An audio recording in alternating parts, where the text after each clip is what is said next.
Hi, welcome everyone. My name is Emily Vesseland. I'm the Senior Content Editor at Jewelers Mutual. Welcome to JM Intel Conversations, a series designed to address pain points for jewelry retailers. I am here with experts from JM and three fantastic fine jewelry retailers, and I'm going to let them introduce themselves. Holly. Hi, I'm Holly Wesche, and I'm the owner of Wesche Jewelers in Melbourne, Florida. Hi, my name is Paola Michelindino, and I'm co-owner of Bijouterie Italienne in Montreal. Hi, I'm Don Elliott. I'm the Director of Claims at Jewelers Mutual. Good morning. My name is Mark Devereaux. I'm Vice President of Sales and Distribution at JM. Hi, I'm Marco Miserandino. I co-own Bijouterie Italienne, a retail store in Montreal with my sister Paola. Hey, good morning, everybody. I'm Jamie Luce, and I lead our commercial operations at Jewelers Mutual. Thank you. So inflation is definitely a worry for all jewelry businesses. Prices are going up at their fastest rate since the 1980s, the early 1980s. Prices rose 7.9% in February compared to the year prior, according to the Consumer Price Index report that just came out. So this is real. And I wonder, Jamie, if you could talk to us about how it can and is impacting jewelry retailers right now. Yeah, so I think the inflationary trends are impacting a number of things. A couple that come to mind as we speak with retailers have to do with keeping up with the changes in the values of their goods on the floor. One is to make sure that you're pricing and keeping current the values within the marketplace to ensure that you're selling your goods at market rates that allow you to sort of generate margin, but also keeping in mind that as prices and your inventory values go up, so too you may need to look at the value of your inventory from a risk perspective and talking to your insurance professional, your insurance agent to help make sure that you're adequately protected in the event of a loss. Great, thank you. Holly, how is inflation impacting you there down in Florida? Well, it's definitely impacting us. However, if it were just inflation, that would be challenging enough, right? As retailers, we don't like anything that causes a distraction from buying goods, right? And services. We want everything to be cheery, so you'll be happy and come in and buy jewelry. But not only do we have inflation, as we all know, we're coming off COVID and the consequences of that, difficulty with supply chain. We've got Russia invading Ukraine. And so it feels like a lot of uncertainty. And for me, inflation has two components. It has the monetary part of it, right? Your money just doesn't go as far. You have to take a mortgage out to fill up your gas tank, and you can't, a bag of chips that was $3 is $7. So it impacts you financially, but I worry also about the psychological impact. What I mean by that is I had a conversation with a very good customer about 3 days ago. Now, this is a very wealthy customer. So inflation is really not having any impact on their quality of life. But she was talking to me, and what she said was, I can't go to the grocery store. Everything is at least $10 or more. It costs a lot to fill up my gas tank. And she has all this uncertainty. She talked about watching the news in Ukraine, and that uncertainty makes her feel like she wants to pull in. Not spend. I need to hunker down because the world is in an uncertain place. So I don't like hearing that because many of our customers will weather the inflation just fine. It's that emotional feel of so much, I don't know what's going on in the world. And that bothers me as much as the real monetary part of it. If you're a young couple and you've got 3 kids and you're trying to feed your family and do the things you need to do, that gentleman might not treat her to a pair of nice diamond stud earrings because their money is not going as far. So I do think there's both aspects, the tangible financial part, and then I do think there's this emotional psychological part, and unfortunately both work against us. That's interesting. So you're less worried about your actual costs and more worried about the psychological impact of inflation. Well, both are important, but I think many of us have clients that while nobody likes inflation, it's not impacting, they're eating the same, they're still going out, they're still living their life pretty normally. But I don't like when they start feeling, because again, so much uncertainty going on, that they feel like they have to pull in, because I feel like that is a deterrent for sales just as much as the real financial part of it. I can't afford it because now it's cost so much to buy groceries and gas and things like that. Okay, thank you. Paula, Marco, are you guys feeling similar effects or do you have similar worries? I think I'll take the question first. From a sales perspective, you look at things from an administrative point of view, and we have incredible burden in terms of managing the pricing, like was mentioned by Jamie and also by Holly. We have to take a look at our pricing, and obviously it puts a burden on us to remain vigilant, make sure that we're still relevant in terms of pricing. But at the same time, we have to be very, very aware of the impact that if we raise our prices, by how much can we raise them before consumer confidence can follow. And Holly was raising an excellent point, and I'm happy you raised that, Holly, because we're really concerned about the psychological effect of inflation. When you're filling up your gas and you're putting in $200 of gas, $150 of gas in your SUV, but you can afford it. But it has a lasting impression on you that every time you go to the pump, you're putting in $200 of gas. Now you can afford it, but how is that going to impact you when you're going to want to buy jewelry? You're saying, wow, if everything's going out of control, maybe I should be more careful. And will that impact our business? So we do have concerns because we're stuck between, and I'll let Paula talk about the supply side. You know, business has been good. Knock on wood, business has been good. Our sales are up, and they're quite up, despite the fact that inflation is rampant. The volume is up. So what do we want to do as retailers? We want to buy. So what's the saying? Buy low, sell high, right? Isn't that the secret to success? Well, we're trying to buy, but there's very little product to buy. So supply is an issue. But then as an administrator, I say to myself, well, let me be cautious, because if I buy too much, and you know, a little bit like musical chair, the music stops. You don't want to be the one left standing with all that inventory when sales stop. So you're stuck between making decisions. Do I replenish and maybe even stockpile a little bit more to leverage or to kind of protect myself against the impact of inflation, or do I have a more conservative approach to that? And I'll let Paula speak to some of the struggles that she has on the supply side. Great, thank you. Paula, tell us what's happening. Well, first of all, I guess the most straightforward answer is to say that obviously our COGS are higher. And, you know, our buying budgets really need to be optimized because they're really being stretched. Going back to what I believe Jane was saying, if your software allows for recost entry, you may want to add the recost value of your items to have a better idea of the replacement value of your current stock, and update this regularly, especially when vendors send you updated price lists, or you see a change in certain categories. And definitely update your retail prices to make sure that you're selling at market rates and optimize your revenues. It's very tricky right now because, as Marco was saying, on the procurement side, it's very difficult on all levels. The diamond industry, especially because during the pandemic, there was a big cut in the production and extremely high demand on the consumer side, and they're still trying to catch up on that end. And the prices have gone up a lot because a lot of the diamonds are being bought in blind auctions or tenders. So the cost of diamonds is a lot higher.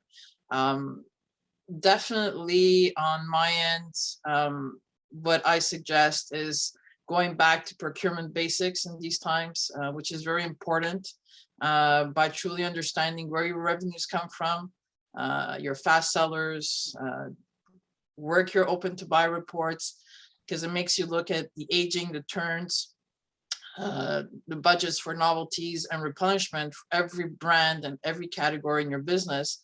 And don't only buy by habit or by vendor pressure or even emotionally. Remember, it's all about the bottom line. And a good part of the success, in my opinion, is also the ability to adapt very quickly to changes. So in regards to what should we buy, what shouldn't we buy, I think we should definitely focus on, keeping track of your fast sellers and OTBs, and maximize the health of your inventory, optimize the revenues, work very close with your vendors on your core inventory, especially buy well, negotiate, RTV, slow turning stock, buy before prices go up again to optimize the revenues. Take the time to build inventory programs for your fast sellers and make sure your core inventory is based on this. So it's basically take the time to really manage your inventory and optimize the revenues, bottom line. Awesome. What an amazing list of tips for topsy-turvy times. Thank you so much, Paula. Mark, I know that we've talked about how the jewelry industry has been booming, but at some point, I think everyone expects to see the business slow. What role do you think inflation will play in this? Do you feel like it will speed it up? Do you feel like it's going to sort of be a major player in the slowdown that we kind of all feel is coming? Another really good question. I do feel like, inflation will have an impact on sales. I believe that. I know that, most jewelers have reported just an unbelievable 2021 and then cruising into 2022 first quarter. But at some point, to Holly's comments, at some point, either customers are going to start making decisions, or they're going to start thinking a little more about, maybe I shouldn't buy that higher priced item. Maybe I should buy a lower priced item. So I think it's one of those things, as Paula said, is start looking at your expenses, start looking at your costs, start looking very closely at really listening to your customer as to what they need and during this difficult time. I think that's number one. Number two, I think the other thing is, it's kind of what we saw happen, if you think about it, with the pandemic, when everything kind of slowed down and stopped and everybody was like, oh my, what am I going to do? Many jewelers started looking around to see, how can I take advantage of this time to try to improve my business? Or how can I take advantage of this time to look for opportunities to save on costs? So that may be through shipping, that may be through additional products and services we offer through warranty plans or through other programs. And that's one of the things, and not to put a plug in for Jewelers Mutual, because everybody knows what Jewelers Mutual does, but that's one of the things that we've always tried to do, is try to create some additional programs and services to help support jewelers, not just when times are great, but when times aren't so great too. And so that may be an opportunity for people to start looking at their businesses closely, the business practices, to see if there are other things that they can do for their customers, while at the same time make their businesses stronger. Great advice. Thank you for that. Jamie, we know that companies, inflation doesn't have to be all bad for retailers. Companies can reap the rewards of inflation if they charge more for their products, and kind of as a result of high demand. I wonder if you could speak to, how can inflation be an opportunity for jewelers? I think that, if you're, getting to Paula's comments about managing your inventory pricing levels and managing your bottom line margin, most of the jewelers that we've been in contact with in the last 60 days, and since the start of the year, have reported to us that they're able to deliver the margin even though the prices are going up and their costs are going up. So I think that discipline that was spoken of earlier is probably critical. And what Mark Devereaux just mentioned, looking for tools to help you run your business effectively, and maybe investing in things or looking into different ways to procure your inventory, or ways to ship your products, or ways to sell your products online. They're all different types of things that I believe everybody's been looking into since the pandemic started. But I think clearly inflation is going to drive a higher price point for every piece. The key is whether or not you can deliver the margin that goes along with that. And that, really has to do with managing your bottom line. I think that's probably, at least from my vantage point, not being a retailer, but spending a lot of time with retailers and listening to them, that I would say that'd be my advice. Great. Thank you so much. Great advice. Don, let's talk insurance. How does inflation impact retailers' coverage, and what are the risks in this area for retailers who don't update anything and just sort of go on business as usual? Sure, great question, Emily. I think the risk of not looking at what your coverages are, especially during these times of inflation, the biggest risk is not having adequate insurance, not having enough insurance in the event of a loss. And it's a terrible story when we have to communicate to a jeweler who's had a significant burglary or robbery that we can only pay a certain amount of money, and it's maybe just a small portion of the loss, not the entire loss. So we would counsel jewelers to evaluate their inventory based on what it's going on today, based on the inflation, and then reach out to their insurance professional and make sure that you're adequately covered for your not only your jewelry stock, but also your business personal property. It's amazing how much some of the equipment that you have on site, laser welders, 3D printers, credit card processing machines, those are high value pieces that can quickly add up. And it's a great time for a jeweler to really look at what they have in the store in terms of their personal property as well as their jewelry stock, and make sure that they're adequately covered with the right amount of insurance. Great. Thank you so much. Sure. Mark, what tools, I mean, obviously we have many, many tools here at JM that are geared for retailers, but it can be JM products or not. What tools do retailers have at their disposal to make sure they're not falling behind or risking, risking their inventory and their business due to inflation rising? Yeah, so there's a lot of I would call them indirect tools, and I mentioned shipping. I think shipping is such a major component of what jewelers do. It's a large expense item, and there's opportunities out there, certainly within the Zine platform at Jewelers Mutual, where you can roll in JM Shipping Solution and leverage some of those tools. But like I said, there's other ways too, with regard to some of the programs that around point of sale systems, and making sure that your point of sale system is one that really allows you to update that inventory and really go in and take a look at it to see exactly what you have at any given time. That's certainly another area that I think a lot of retailers took advantage of through the pandemic. It may have taken a little time for them to get started in that, but we saw a lot of activity with regard to point of sale and really taking a hard look at those features that are offered in their current systems and those other systems that are out there. So that's one of the areas that I would certainly encourage a jeweler to take a look at.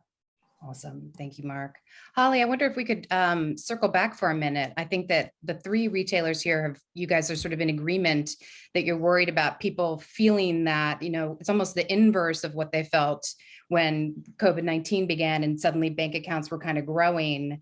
Now there's this feeling of like, I want to hold on, I don't want to spend, I want to save.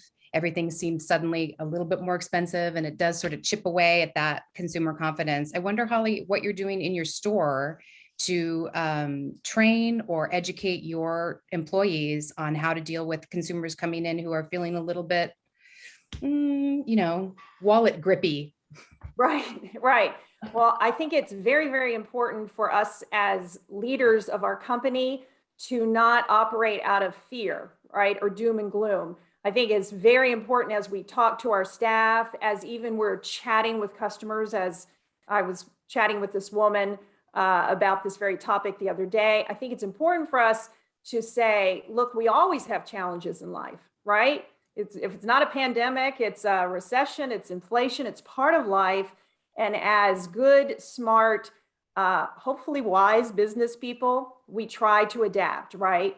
And I think it's important to feed our salespeople who are trying desperately to hold on to those sales figures, right? Because we all enjoyed this huge wave of increase. And, we're still beating last year. And I know many of my colleagues are, as Marco was stating, we're still enjoying some very good business. But I think we're all going, where is the tipping point, right? With all of these things going on where we really start to feel the headwind and start to experience a slow up. So I think the first thing is not to lead out of fear and to be sure everything we're saying and doing is from a strategy standpoint, not a denial. I mean, we have to look at the circumstances. They're real and we have some real challenges, but let's be strategic about it. Let's talk positively. And so much of selling is the relationship with the customer, right? I would say, particularly with customers who can afford the product still, to combat that psychological side is to still talk about why they're buying the product, right? Let's appeal to the emotion. Let's remind them why they're here getting engaged, why they're here picking out a 25-year anniversary gift, celebrating the birth of a baby, that all of these things are in life are very important. And in some ways, the pandemic and even this uncertainty in the world does sort of push us to an emotional place where we think about our loved ones, we reassess what we value in life, right? We all experienced that in the pandemic. And I think we need to emphasize that, that emotional side and why we're doing jewelry to begin with. So I think that can help us with our sales.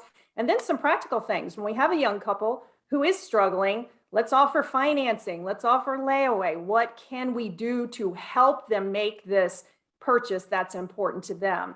But I think if we take a stance of, oh no, that is the kiss of death. I think we have to be optimistic, realistic, strategic, help our customers feel reassured about their purchase. And what a wonderful thing jewelry is. It lasts generations, right? It's a wonderful symbol of love, success, all different things in life. So I think if we continue to take that tact, I think it'll bode well for us. Awesome. Excellent. Great points. Marco and Paula, what about you in store? What are you doing with your staff and how are you approaching clients who have worries about inflation? Yeah, so, we combined, Paula and I have a couple of years of experience, and I'll being kind to us when I say a couple of years, but we've learned from mistakes, trial and error. And some of the mistakes in the past have been to have knee-jerk reactions when there's a slowdown, economic slowdown, to advertise discounts, to lower the costs of an item, sometimes affecting our margins. And what we've learned is to our product mix, our offering is really based on good value.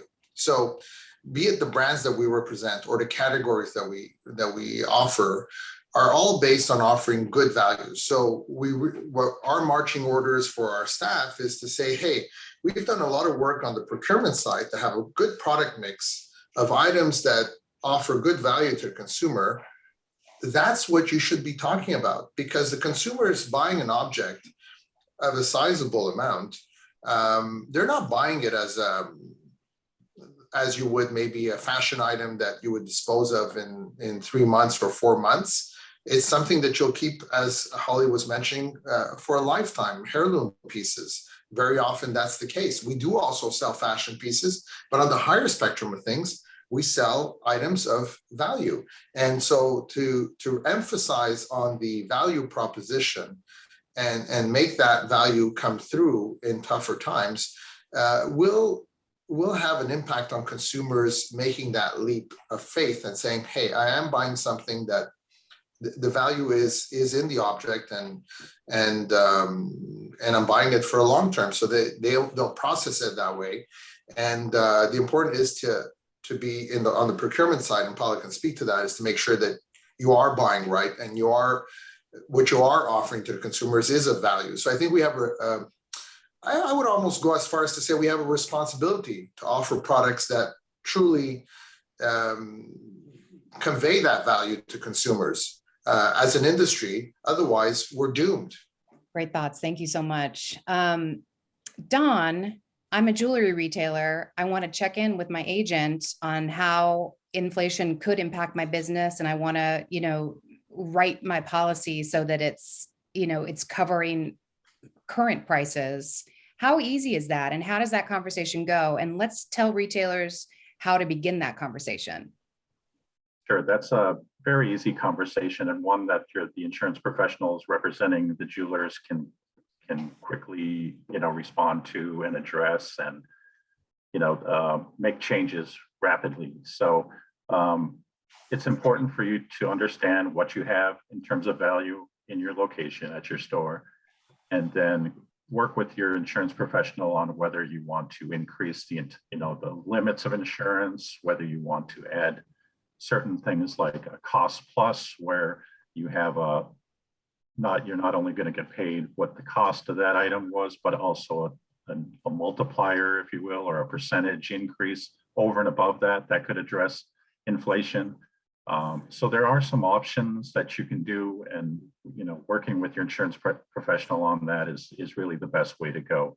I can't stress that enough. I wanted to mention too that the opportunities that can come from these difficult times or changing times, inflationary times, such as gold buying or purchasing jewelry off the street, great opportunities for jewelers, but just want to caution and make sure that they're leveraging the best loss prevention practices. We often see where the jeweler will test these items, make sure they're legitimate. In the course of that transaction, those items are switched with items that are not gold, that are not of value.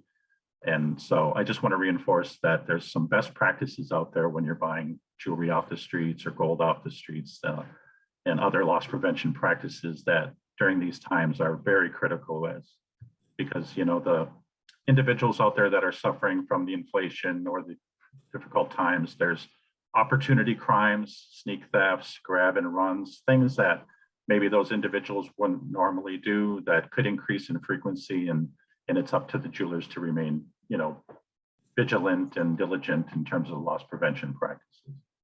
Excellent. Thank you so Hey, much. Emily, I'm going to add one Mark. thing too. Yeah. I'm going to add one thing too about what Don said with regard to reaching out to your agent.